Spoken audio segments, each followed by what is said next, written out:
Assalamualaikum warahmatullahi wabarakatuh. Sebelumnya perkenalkan, nama saya Muhammad Sudibyo dengan NIM C0D023033. Saya akan menjelaskan tentang konsep aktiva tetap dalam akuntansi pajak. Di mana untuk pengertian aktiva tetap dalam akuntansi pajak, aktiva tetap mengacu pada aset berwujud yang memiliki oleh wajib pajak untuk digunakan dalam kegiatan usaha atau yang dimiliki untuk menunjang kegiatan usaha yang memiliki masa manfaat lebih dari 1 tahun dan tidak dimaksudkan untuk diperjualbelikan. Menurut Agus dan Trisnawati tahun 2014, aktiva tetap dalam akuntansi pajak didefinisikan sebagai harta berwujud yang dapat disusutkan dan terletak atau berada di Indonesia, dimiliki dan dipergunakan untuk mendapatkan, menagih, dan memelihara penghasilan yang merupakan objek pajak. Peraturan Menteri Keuangan atau PMK mendefinisikan aktiva tetap sebagai harta berwujud yang memiliki masa manfaat lebih dari 1 tahun yang digunakan untuk operasional perusahaan atau untuk menghasilkan penghasilan yang menjadi objek pajak. Pengelompokan aktiva tetap dalam perpajakan diatur dalam Peraturan Menteri Keuangan Nomor 96 per PMK 03 tahun 2009 yang kemudian diperbarui dengan PMK nomor 249 03 tahun 2008 tentang penyusutan atas pengeluaran untuk memperoleh harta berwujud. Selanjutnya, pengakuan dan pengukuran aktiva tetap. Pengakuan aktiva tetap dalam akuntansi pajak didasarkan pada prinsip bahwa pengeluaran untuk memperoleh harta berwujud yang memiliki masa manfaat lebih dari 1 tahun harus dikapitalisasi. Kriteria pengakuan aktiva tetap menurut perpajakan meliputi yang pertama yaitu dimiliki dan digunakan oleh wajib pajak, kedua digunakan dalam kegiatan usaha untuk memperoleh, menagih, dan memelihara penghasilan, ketiga memiliki masa manfaat lebih dari 1 tahun, keempat tidak dimaksudkan untuk diperjualbelikan. Selanjutnya ada metode penyusutan aktiva tetap dalam perpajakan. Ya, menurut pasal 11 Undang-Undang PPH dan dipertegas dalam PMK nomor 96 per PMK 03 tahun 2009, metode penyusutan aktiva tetap diperkenalkan dalam perpajakan terbagi menjadi dua, yaitu yang pertama yaitu metode garis lurus dan kedua metode saldo menurun. Untuk metode garis lurus atau trend line method, metode ini diterapkan untuk semua kelompok aktiva tetap, baik bangunan maupun bukan bangunan. Dan sedangkan untuk saldo menurun atau declining balance method, metode ini hanya dapat diterapkan untuk kelompok aktiva tetap bukan bangunan.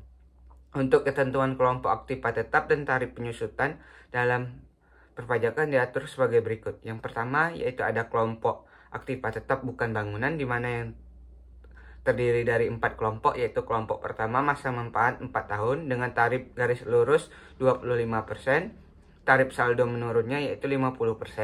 Dan kelompok kedua ada masa manfaat 8 tahun, tarif garis lurus 12,5%, sedangkan untuk tarif saldo menurunnya yaitu sebesar 25%. Dan kelompok 3 masa manfaat yaitu 16 tahun, tarif garis lurusnya sebesar 6,25%, sedangkan tarif saldo menurunnya yaitu sebesar 12,5%.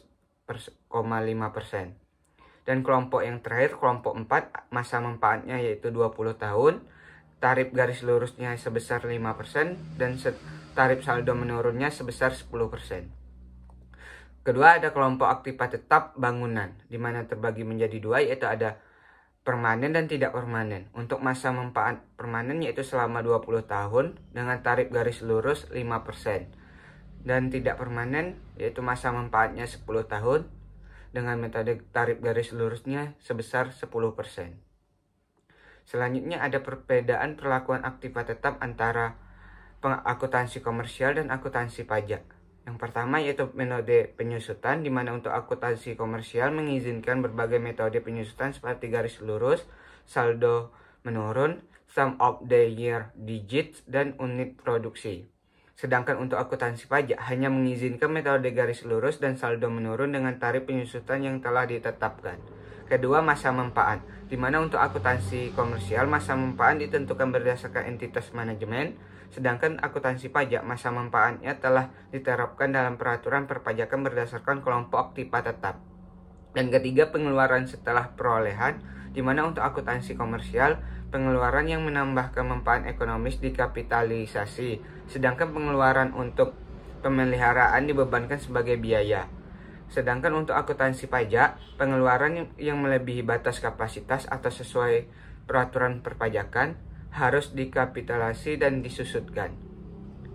Keempat, ada penilaian kembali atau revaluasi. Untuk akuntansi komersial mengizinkan metode revaluasi jika nilai wajar dapat diukur secara andal.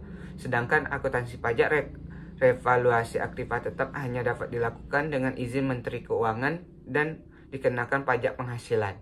Dan kelima, dan penghentian pengakuan, di mana untuk akuntansi komersial keuntungan atau kerugian diakui dalam laporan laba rugi. Sedangkan akuntansi pajak, keuntungan dari penjualan aktiva tetap merupakan objek pajak, sementara kerugian penjualan dapat dikompensasikan sesuai ketentuan pajak.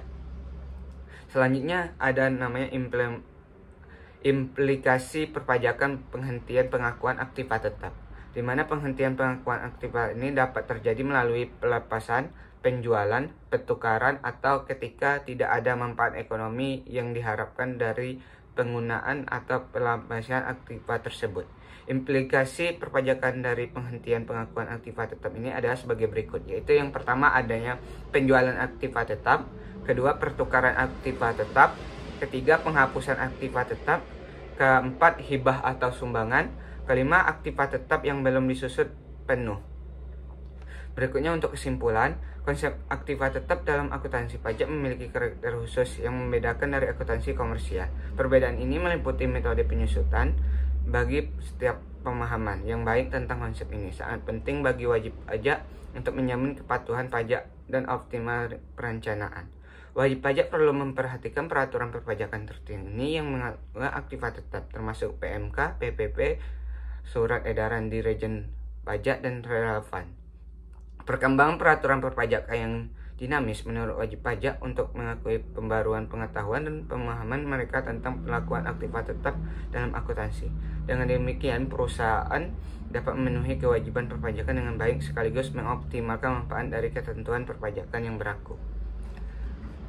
Itulah hasil presentasi yang dapat saya sampaikan. Jika ada salah kata saya mohon maaf. Saya akhiri. Wassalamualaikum warahmatullahi wabarakatuh.